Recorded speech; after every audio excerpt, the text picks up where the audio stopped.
Si quelqu'un vous traite comme si vous étiez la personne la plus extraordinaire de l'univers, vous comblant d'attention, de compliments, de promesses d'avenir, et tout cela dès les premières semaines de relation, alors, soyez très attentifs à ce que Carl Jung a découvert concernant ce comportement. Car ce qui ressemble à un conte de fées peut très bien être la première phase d'un véritable cauchemar. Jung mettait en garde ses patients contre un schéma dangereux qu'il appelait l'idéalisation pathologique. Et aujourd'hui, ce schéma a un nom plus moderne, le bombardement d'amour, le love bombing. C'est le piège le plus sophistiqué qui existe, car il ne ressemble pas à un piège, il ressemble à l'amour de vos rêves. Vous avez probablement déjà entendu dire qu'il faut se méfier des personnes qui semblent trop belles pour être vraies. Mais lorsque vous êtes au milieu d'un bombardement d'amour, cette logique disparaît, simplement parce que finalement, quelqu'un vous voit, finalement, quelqu'un vous valorise, finalement, quelqu'un vous aime comme vous l'avez toujours rêvé. Sauf que, non, c'est exactement ce que Jung a découvert. Et ce que je vais vous révéler aujourd'hui. Le bombardement d'amour n'est pas de l'amour, c'est une stratégie calculée pour créer une dépendance émotionnelle, avant même que vous n'ayez le temps d'évaluer qui cette personne est réellement. Laissez-moi vous expliquer exactement comment cela fonctionne dans l'esprit d'un narcissique. Jung a identifié que les personnes ayant une structure narcissique ne parviennent pas à former des liens authentiques. Elles ne voient pas les autres comme des êtres humains complets, avec des besoins propres. Elles voient les autres comme des sources d'approvisionnement, des objets qui existent uniquement pour alimenter leur propre ego. Mais voici le problème. Si le narcissique se présentait tel qu'il est réellement dès le début, personne ne resterait avec lui. Personne ne choisirait volontairement une relation avec quelqu'un de froid, de manipulateur et d'égocentrique. Alors, que fait-il? Il crée une version de lui-même, une persona parfaite, le partenaire idéal, celui qui dit tout ce que vous voulez entendre, qui fait tout ce dont vous avez toujours rêvé, qui semble avoir été fait sur mesure pour vous. Jung appelait ce masque la persona. Et dans le cas du narcissique, la persona initiale est soigneusement construite pour vous capturer. Le bombardement d'amour est la phase où cette persona est en plein fonctionnement. Le narcissique investit toute son énergie pour vous conquérir. Et comme il n'a aucune limite morale, il fait des promesses qu'il n'a jamais l'intention de tenir. Il démontre des émotions qu'il ne ressent pas. Et il crée une intimité qui est complètement fabriquée. Laissez-moi vous raconter un cas que Jung a enregistré et qui illustre parfaitement comment ce processus se déroule. Une patiente de Jung, que nous appellerons Élise, a rencontré un homme lors d'une soirée. Dès le premier instant, il a semblé fasciné par elle. Il lui a dit qu'il n'avait jamais rencontré quelqu'un comme elle, qu'il ressentait une connexion instantanée, qu'il savait qu'elle était spéciale. Pendant les premières semaines, il appelait tous les jours, il envoyait des fleurs à son travail, il écrivait des lettres d'amour, il planifiait des rendez-vous élaborés, il parlait d'avenir comme si c'était une certitude. Élise ne s'était jamais sentie aussi aimée. En 2 mois, ils vivaient ensemble. En 3 mois, ils étaient fiancés. Et c'est alors que tout a commencé à changer. L'homme qui l'avait constamment complimenté a commencé à critiquer de petites choses. La façon dont elle s'habillait, ce qu'elle mangeait, comment elle parlait. Les critiques étaient subtiles au début, déguisées en préoccupation ou en conseil. Élise était confuse. Où était passé cet homme parfait du début? Qu'avait-elle fait de mal? Elle a commencé à faire plus d'efforts, à essayer de lui plaire, à changer pour reconquérir l'amour qu'elle avait connu. Mais plus elle s'efforçait, pire il la traitait. Jung a expliqué à Élise ce qui s'était passé. Cet homme parfait du début n'a jamais existé. C'était une construction, une persona, créée spécifiquement pour la capturer. Et maintenant qu'elle était capturée, il n'avait plus besoin de maintenir le masque. Élise a mis 2 ans pour réussir à sortir de cette relation. 2 ans à essayer de récupérer quelque chose qui n'a jamais était réel. Cette histoire se répète des milliers de fois chaque jour, et c'est pourquoi vous devez connaître les signes avant de tomber dans le piège. Maintenant, je vais vous enseigner les SFT signes qui indiquent que vous êtes victime d'un bombardement d'amour. Chacun de ces signes a été identifié par Jung et par d'autres psychologues qui ont étudié les relations avec des narcissiques. Et si vous en reconnaissez 3 ou plus, vous devez freiner immédiatement. Premier signe, la vitesse anormale. La relation avance trop vite. En quelques semaines, il parle déjà d'avenir, de vivre ensemble, de mariage, d'enfants. Il agit comme si vous vous connaissiez depuis des années, alors qu'en réalité, vous vous connaissez depuis quelques jours. Jung a observé que les relations saines ont besoin de temps pour se développer. L'intimité véritable se construit peu à peu, à travers des expériences partagées, en apprenant à connaître les défauts et les qualités, en voyant la personne dans différentes situations. Le narcissique n'a pas de patience pour cela. Il veut le contrôle rapide. Plus vite vous vous attachez, plus il sera difficile de partir quand il montrera qui il est vraiment. Si quelqu'un accélère la relation d'une manière qui vous met mal à l'aise, même si vous ne parvenez pas à expliquer pourquoi, croyez en ce malaise. Votre inconscient vous avertit. Deuxième signe, l'attention excessive et constante. Il veut savoir où vous êtes tout le temps. Il envoie des messages à chaque heure. Il appelle plusieurs fois par jour. Il veut être avec vous à chaque instant libre. Au début, cela paraît romantique. Enfin, quelqu'un qui se soucie de vous. Mais Jung a averti, ce n'est pas de l'attention, c'est du contrôle déguisé. L'attention excessive sert 2 objectifs. Premièrement, elle crée une dépendance. Vous vous habituez à avoir quelqu'un toujours présent, toujours disponible. Quand il finira par retirer cette attention, vous ressentirez un sevrage émotionnel intense. Deuxièmement, elle vous isole. Quand il occupe tout votre temps et votre attention, vous vous éloignez naturellement de vos amis et de votre famille. Et c'est exactement ce que le narcissique veut. Vous, seul, sans réseau de soutien, complètement dépendante de lui. Si quelqu'un monopolise votre temps au point que vos autres relations en souffrent, c'est un signal d'alarme. Troisième signe, les compliments exagérés et constants. Vous êtes la personne la plus belle qu'il ait jamais rencontrée, la plus intelligente, la plus spéciale. Personne ne lui a jamais fait ressentir cela. Vous êtes différente de toutes les autres, vous êtes parfaite, cela semble merveilleux. Qui ne voudrait pas entendre ces choses? Mais Jung a expliqué ce qui se passe derrière ces compliments. Le narcissique vous place sur un piédestal, il vous idéalise, et cette idéalisation ne concerne pas vous, elle le concerne lui. Il a besoin de croire qu'il a trouvé quelqu'un de parfait, parce que cela alimente sa propre fantaisie, qu'il mérite le meilleur. Le problème, c'est que les piédestaux sont des endroits dangereux, parce que celui qui monte finit toujours par tomber. Et lorsque le narcissique réalise que vous êtes un être humain normal, avec des défauts et des limites, l'idéalisation pathologique va se transformer en dévalorisation. Les mêmes lèvres qui proclamaient que vous étiez parfaite vont vous dire que vous êtes une déception. Et vous serez déconcerté, essayant de comprendre comment quelqu'un qui semblait vous aimer tant peut maintenant paraître vous haïr.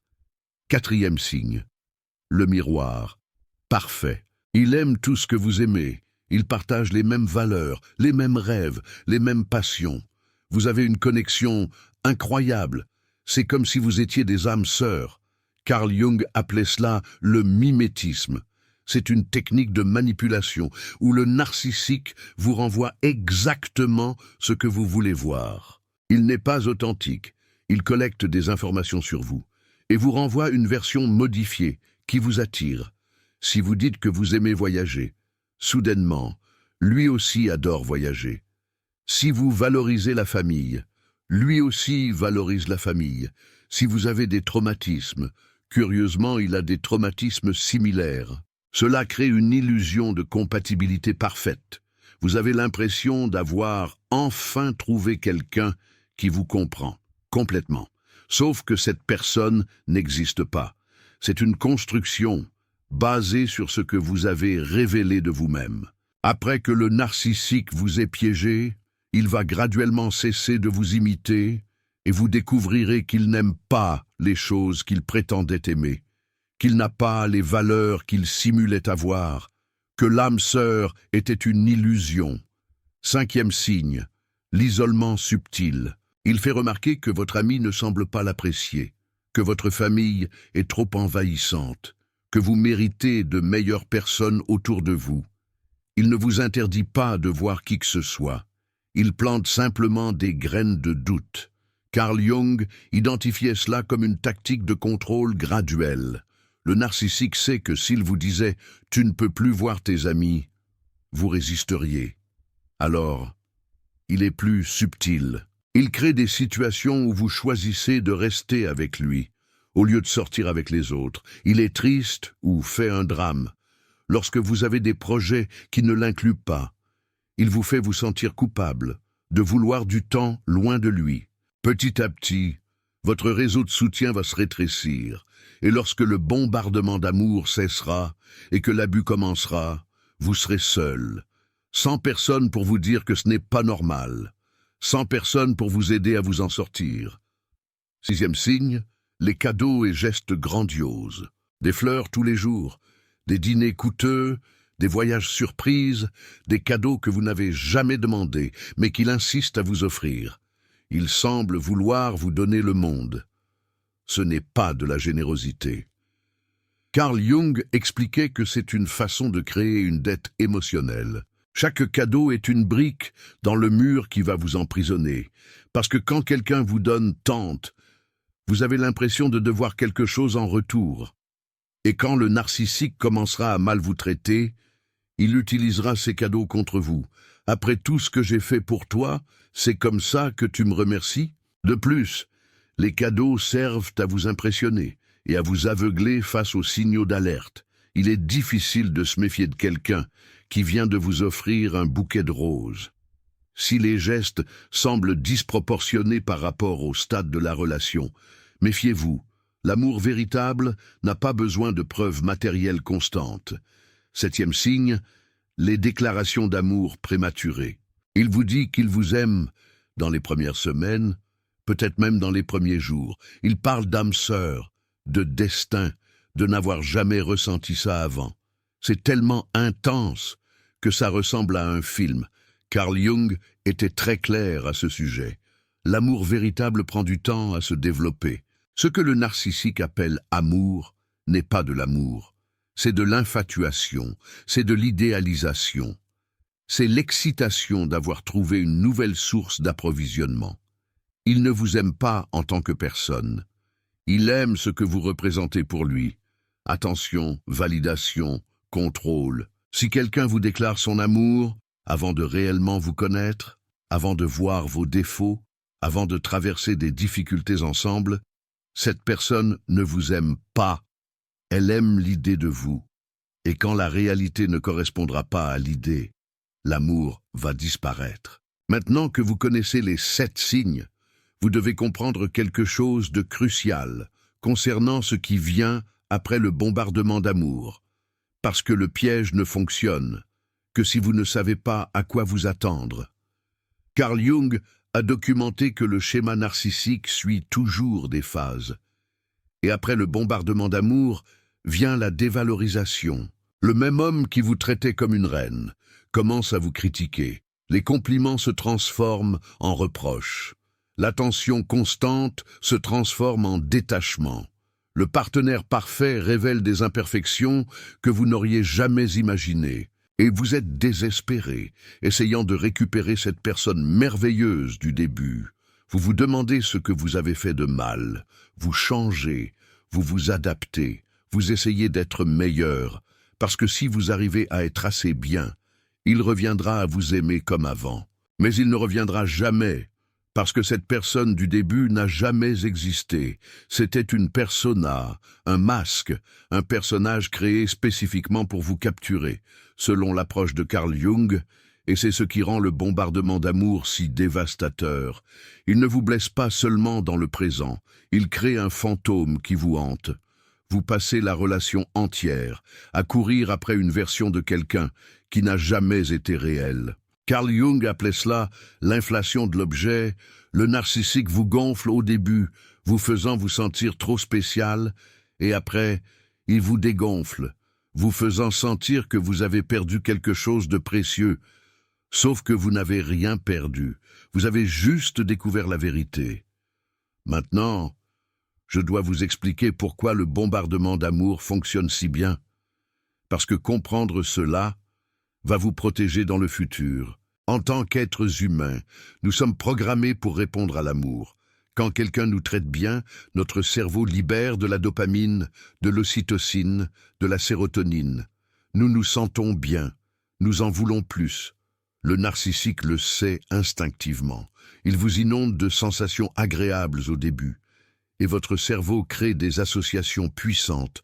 Cette personne égale bonheur. Cette personne égale sécurité. Cette personne égale amour. Ensuite, quand il retire ce traitement, votre cerveau entre en manque. Vous ressentez le manque de ces sensations. Vous faites n'importe quoi pour récupérer cet état. Et cela vous maintient prisonnière de la relation, beaucoup plus longtemps que vous ne le seriez, s'il avait été médiocre depuis le début. Carl Jung comparait cela à une drogue. Le bombardement d'amour crée une dépendance chimique réelle dans votre cerveau. Et sortir d'une relation avec un narcissique est si difficile, non pas parce que vous aimez la personne, mais parce que vous êtes accro à la version qu'elle prétendait être. Et voici quelque chose d'encore plus perturbant que Carl Jung a découvert. Le narcissique sait exactement ce qu'il fait. Ce n'est pas un comportement inconscient. Il choisit de vous bombarder d'amour parce que ça fonctionne. Il l'a déjà fait avant, avec d'autres personnes. Et il le refera après vous.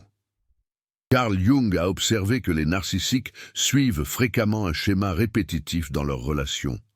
Bombardement d'amour, capture, dévalorisation, rejet.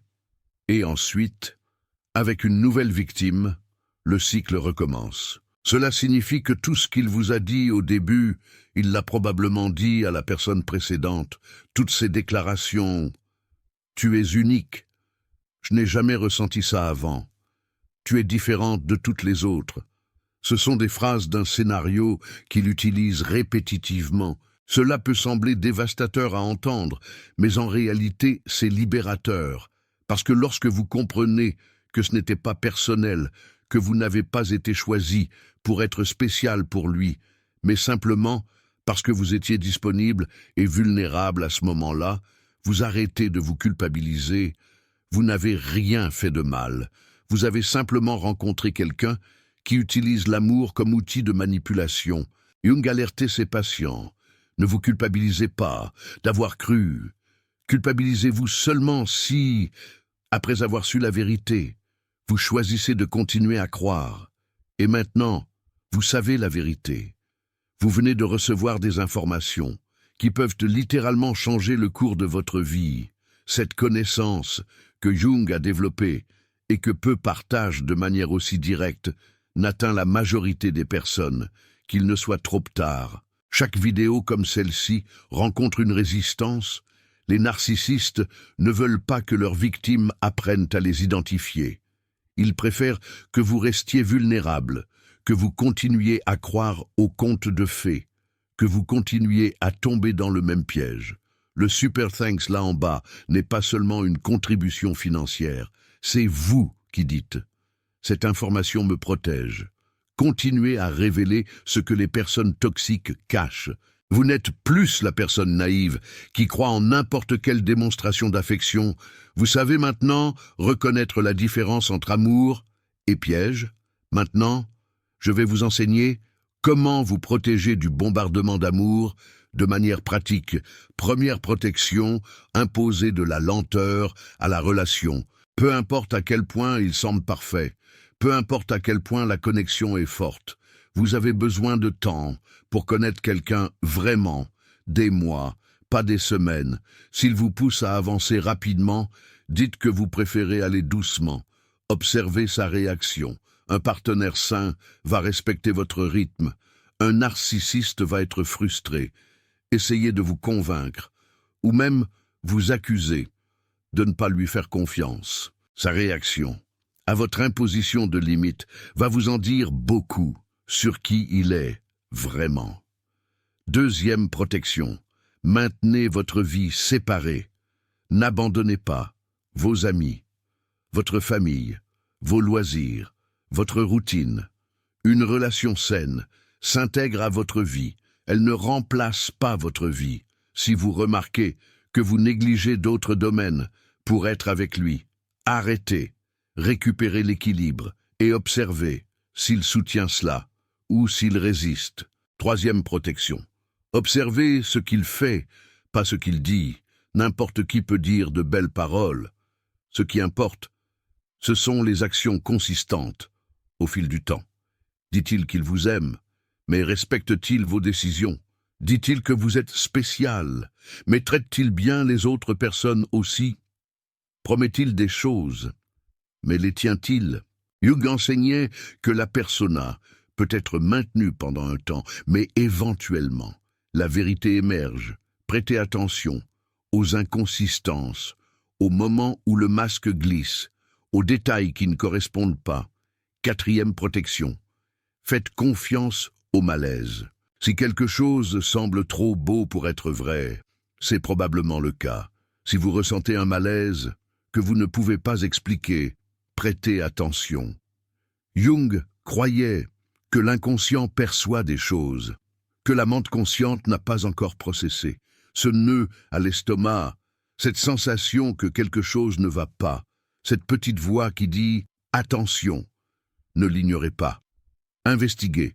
Cinquième protection. Conversez avec des personnes de confiance. Parlez à vos amis et à votre famille de la relation. Décrivez comment ils vous traitent. Écoutez ce qu'ils disent. Les personnes de l'extérieur perçoivent souvent des schémas que vous, de l'intérieur, ne pouvez pas voir. Si tous ceux qui vous entourent sont inquiets et que vous le défendez, c'est un signal d'alerte. Non pas parce que vos amis ont toujours raison, mais parce que de multiples perspectives externes qui concordent méritent attention. Sixième protection. Connaissez votre propre vulnérabilité. Jung soulignait l'importance de la connaissance de soi. Pourquoi êtes-vous susceptible au bombardement d'amour? Qu'est-ce en vous qui a tant besoin de validation que vous acceptez une version fabriquée de celle-ci? Souvent, les personnes qui tombent dans le bombardement d'amour ont des blessures d'enfance, liées au sentiment de ne pas être aimé ou pas vu. Le narcissiste explore exactement ces blessures. Il vous offre ce que vous avez toujours désiré. Travailler vos propres blessures ne signifie pas que vous êtes coupable d'avoir été trompé. Cela signifie que vous vous fortifiez pour que personne ne puisse explorer vos vulnérabilités. À nouveau. Maintenant, laissez-moi vous raconter ce qui arrive lorsque vous échappez au bombardement d'amour. Avant d'être complètement capturé, le narcissiste va intensifier ses efforts. Il va paraître encore plus parfait. Il va faire plus de promesses. Il va déclarer un amour encore plus intense. Cela s'appelle le hoovering préventif. Il essaie de vous tirer en arrière avant de vous perdre complètement. Si vous résistez à cela, il va changer de tactique. Il peut commencer à vous faire sentir coupable. Il peut vous accuser d'avoir peur d'aimer. Il peut dire que vous sabotez quelque chose de bien. Il peut même essayer de vous faire sentir pitié de lui. Maintenez votre position. Rappelez-vous des signes que vous avez identifiés. Faites confiance à ce que vous avez appris. Et si vous regardez cela, et que vous réalisez que vous êtes déjà dans une relation qui a commencé avec un bombardement d'amour, sachez quelque chose d'important. Ce n'est pas votre faute. Le piège a été construit pour fonctionner. Vous n'êtes pas tombé dedans parce que vous êtes faible ou stupide.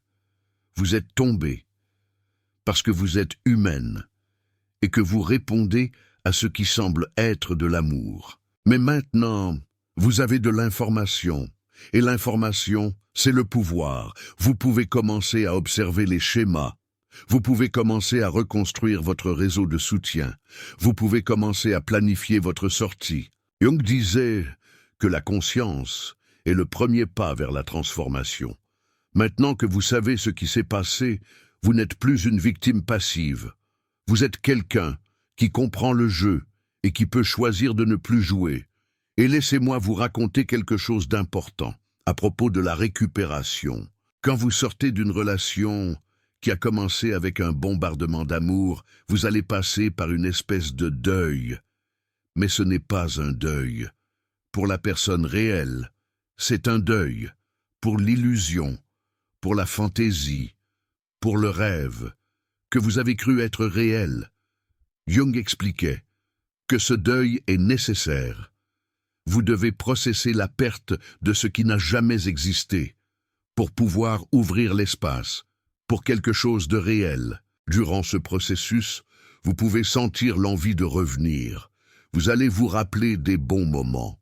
Vous allez vous demander si peut-être vous avez exagéré, si peut-être il n'était pas si mauvais que ça, si peut-être vous auriez pu faire quelque chose de différent. C'est le sevrage qui parle. Votre cerveau est encore à la recherche de cette dose de dopamine qu'il recevait au début. Résistez, rappelez-vous de tout ce que vous avez appris. Rappelez-vous que les bons moments étaient un piège, pas la relation réelle. La relation réelle était ce qui est venu après, la dévalorisation, la critique, la confusion.